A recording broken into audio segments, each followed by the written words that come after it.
I'm sure you've been in a room where everyone has been arguing for hours and hours over the words best endeavors versus reasonable endeavors.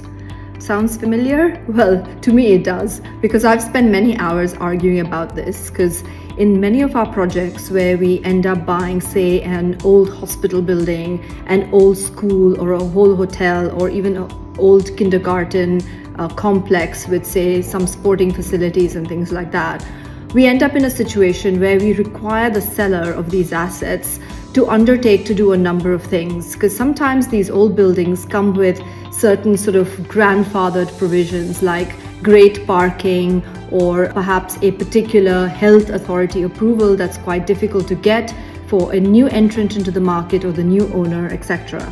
So we often ask the seller to give us best endeavors to help with planning permissions, health authority permissions, and other such things. Now, this can be a big bone of contention because it's not very easily understood what is the difference between best endeavors and reasonable endeavors. Everyone always fights for reasonable endeavors, but reasonable endeavors doesn't mean you're off the hook. The courts have obviously ruled in many recent cases the difference between best endeavors and reasonable endeavors is that in a case where you say you're going to use your best endeavors, you have to really consider every option and every available possibility and exhaust all those possibilities for you to show that you have used your best endeavors.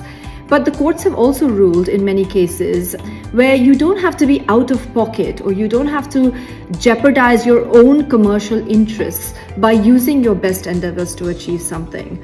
Obviously, reasonable endeavors is a slightly lower threshold where you're trying, but you may not need to exhaust every possibility to achieve the result.